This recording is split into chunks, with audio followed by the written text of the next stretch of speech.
Palantir is one of the most powerful AI companies on the planet because they make some of the most powerful AI platforms on the planet, and they just crossed $1 billion in quarterly revenue.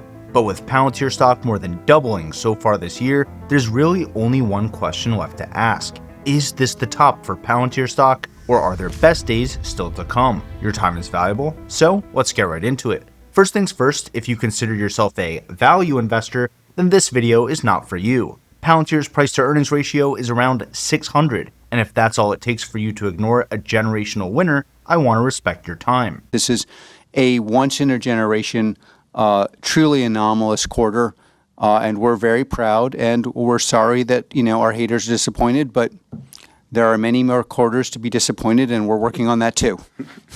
For everyone else, here's what I'll cover in this video: Palantir's quarterly earnings results, their central role in the enterprise AI revolution, the right numbers to understand Palantir's crazy growth and valuation, and of course where Palantir goes on my list of stocks to get rich without getting lucky in 2025, which I promised I would cover way more over the rest of the year. So here's the list I created back in December with each stock's performance year to date, and its performance versus the S&P 500, since the whole idea is to get rich without getting lucky. As you can see, we're already crushing the index, and now it's time to start adjusting the order as new numbers come out. So let's dive right into Palantir's insane quarterly earnings. Palantir reported record revenues of $1 billion for the quarter, which is up by 14% quarter over quarter and a whopping 48% year over year. But their growth gets even more interesting when we break their revenue down by business unit. Palantir has 4 major business units: US commercial,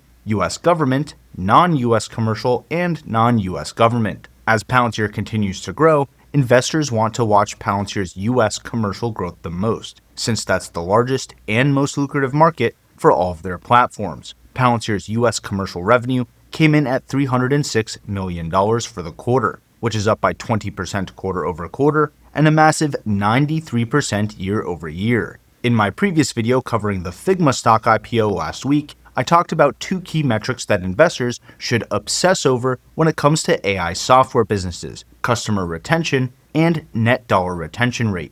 Palantir's US commercial customer count grew to 485, which is up 12% quarter over quarter and 64% year over year. 64% more customers means much more than just revenue. It means new use cases for Palantir's platforms, which means they can make more data pipelines, ontology templates, analysis tools, AI capabilities, and ready-to-go visualizations to convert even more customers in the future, not just for the enterprise markets that Palantir already plays in, like supply chain management and logistics, life sciences and healthcare, and energy and automotive, but for new markets altogether, which should only accelerate their growth over time. On the other hand, Palantir's net dollar retention rate grew to 128% for the quarter, which is the highest it's been in over 3 years. Net dollar retention measures how much recurring revenue a company makes from its existing customers year over year. So Palantir's net dollar retention rate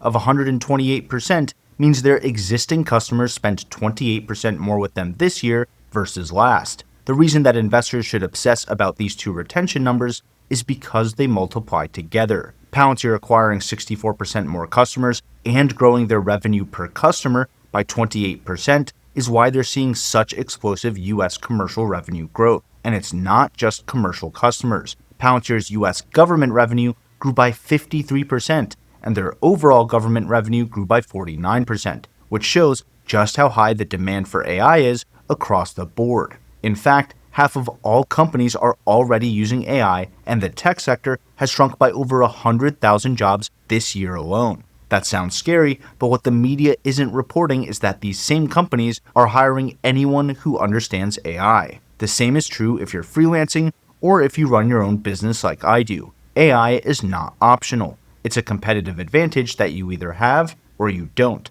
That's where Outskill comes in, the sponsor of this video. Outskill is running a 2-day AI training to take you from beginner to advanced AI professional in just 16 hours, this Saturday and Sunday. And they're giving the first 1,000 people who sign up with my link a free seat. Whether you work in tech or sales, marketing or HR, you'll learn to use 10 of the most powerful AI tools like Make.com and Claude, best practices for prompt engineering, learn how to analyze data and automate workflows without coding, and even build AI agents. Over 4 million people from 40 different countries have already participated, and slots for this one are filling up faster than ever. This is a great way to level up your AI knowledge, get a serious competitive advantage, and understand the science behind the stocks. So make sure to register for your free seat with my link below today. Alright, so Palantir isn't just crushing it in terms of customer growth and net dollar retention rate. They're also expanding their operating margins, reporting adjusted operating margins of 46% and GAAP operating margins of 27%, which have more than doubled since the end of last year. As a result, Palantir's Rule of 40 score is at an astonishing 94%. Why are these numbers even more astonishing than they appear? Well, obviously, you would look at what is the meaning of the number, and the Rule of 40 basically tells you the meaning of the number. And if that number is somewhere in the 50s, 60s, 70s, that's pretty baller. When it's the single most impressive number I think any enterprise software company's ever seen, there is something anomalous going on. Palantir's Rule of 40 score really is impressive, and to understand why, we need to talk about why this metric exists in the first place. The Rule of 40 exists because the price-to-earnings ratio is not a one-size-fits-all metric, and many self-proclaimed value investors miss great investments just because the PE ratios are too high. For example, let's take a look at nvidia's price-to-earnings ratio over the last 3 years. Investors piled into nvidia stock back in 2023 after they started reporting serious data center revenue growth thanks to their H100 Hopper GPUs. When that happened, their PE ratio jumped from 50 to 250, and I got a lot of negative comments from value investors for buying the stock at all-time highs and insane PE ratios, especially once it crossed $1 trillion market cap. Over the next 2 years, the stock price quadrupled while the PE ratio collapsed by over 80%, which means their earnings grew 5 times faster than their market cap, which is now well over $4 trillion. I'm not saying that the PE ratio is a bad metric, but I am saying that most investors use it as an excuse to justify not understanding the science behind a stock, which is just my way of saying how the advanced technology company behind the ticker symbol actually makes its money. That's where the Rule of 40 comes in. The Rule of 40 score exists because the price-to-earnings ratio can be a very misleading metric for companies with high earnings growth, companies like nvidia and companies like Palantir. The Rule of 40 says that even if a company has low earnings today, it might still be a good investment if its revenue growth and its operating margins add up to 40 or more. It's also a great way to compare different companies since it takes into account the top and bottom lines. So, let's walk through that next. Palantir included this great chart in their earnings presentation. The x-axis shows operating margins for the most recent quarter, and the y-axis is year-over-year revenue growth, which means a company's position on this plot is their Rule of 40 score. Companies in green have a score of 80 or higher. nvidia has a Rule of 40 score of 122.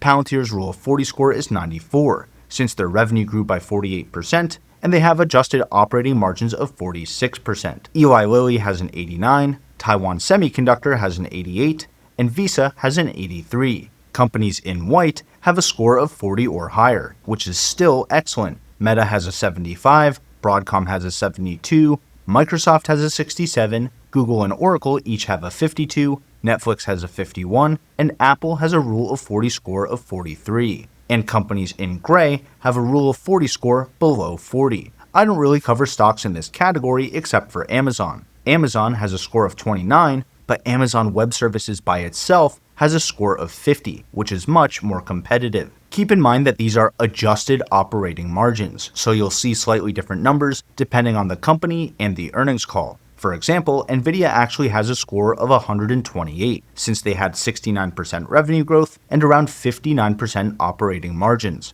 Likewise, Tesla should actually have a negative 8, since their operating margins are 4%, but their revenues declined by 12% year over year. Even if we used their GAAP operating margins of 27%, Palantir would still have a Rule of 40 score of 75, putting them right next to Meta Platforms on this chart. It's also worth pointing out that as a company's score goes up, each point is harder to achieve than the last, since they would have to sustain very high growth rates or very high operating margins while competition increases over time. That's why most companies can have high operating margins or high revenue growth, but usually not both. So, Palantir's score of 94, coming from 48% revenue growth and 46% adjusted operating margins, means they're absolutely crushing it, just like last quarter, and the quarter before that, and the quarter before that. It all comes back to understanding the science behind this stock. Palantir's AI business model doesn't follow the typical software playbook. While most AI companies sell tools, Palantir builds decision-making operating systems. They have Gotham for defense and intelligence, Foundry for commercial data integration, and AIP for AI-powered analytics. But while their core business is built on Gotham and Foundry, AIP is what transformed them from enterprise data analytics to an AI infrastructure company. Enterprises have a huge challenge when it comes to AI because they need to maintain strict security, governance, and compliance. AIP lets these huge organizations gather data from thousands of sources, build it into a single source of truth called an ontology, and then use natural language prompts to ask questions, model and simulate different scenarios, and even automate workflows, all without sacrificing that security. Palantir's platforms are in a unique position to enable that because they have 20 years of experience solving the hardest data science problems for the Department of Defense. A bug in consumer software might mean a refund or an apology. A bug in Palantir's government deployments could mean an airstrike at the wrong coordinates.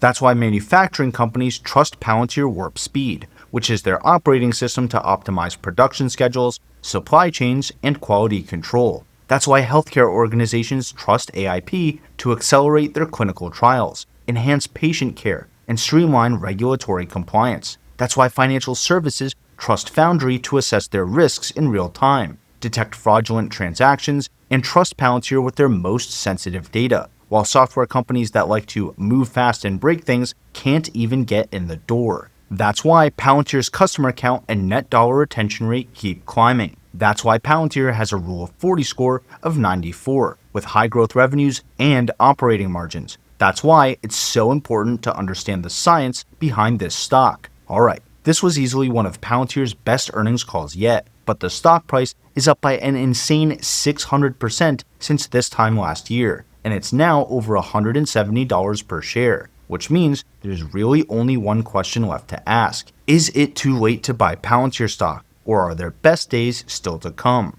And if you feel I've earned it, consider hitting the like button and subscribing to the channel. That really helps me out, and it lets me know to make more content like this. Thanks, and with that out of the way, let's talk about Palantir stock. I think Palantir is quickly becoming a critical piece of the AI infrastructure that enterprises will depend on. Foundation models like GPT, Gemini, and Claude are the software equivalent of chips. They're the powerhouse of the AI revolution, but they need a lot of infrastructure to actually get working for real business use cases and at scale. And the software equivalent of chips need the software equivalent of data centers and networking equipment and all the other infrastructure that supports their work. That's where Palantir really shines, and I think there's still a lot of growth left for Palantir over the long term. But remember how I started this video. Palantir is not a stock for value investors, and it's definitely not for the faint of heart. Palantir stock has crashed by 50, 60, even 70% in the past, and it's crashed by 30% once this year already.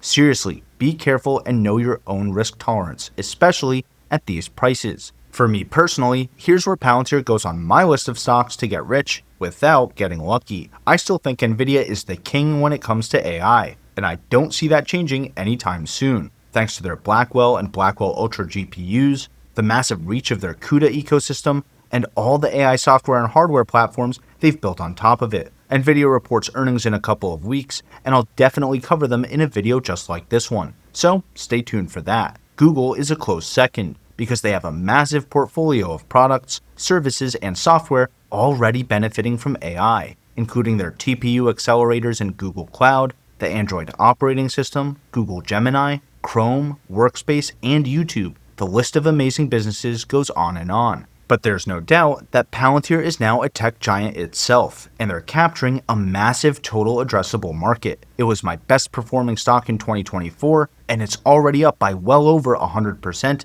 in 2025. So my plan is to keep dollar cost averaging in slowly, which means I'm buying fewer shares as the price keeps getting higher. The next time there's a big dip, and there will be a next big dip, I'll average in even more. But for now, I'm switching Palantir with Amazon on my list. Amazon Web Services is a core part of the infrastructure for the AI revolution, but there's a lot more to Amazon stock than just AWS, which is currently weighing it down. Palantir is another great bet on AI infrastructure, but it's much more focused, so I'm confident that they'll continue to outperform the market over the long term. Let me know in the comments if you want me to make an updated video explaining exactly what Palantir does, how they do it, and why. And if you want to see what else I'm investing in to get rich without getting lucky, check out this video next. Either way, thanks for watching, and until next time, this is ticker symbol U. My name is Alex, reminding you that the best investment you can make is in you.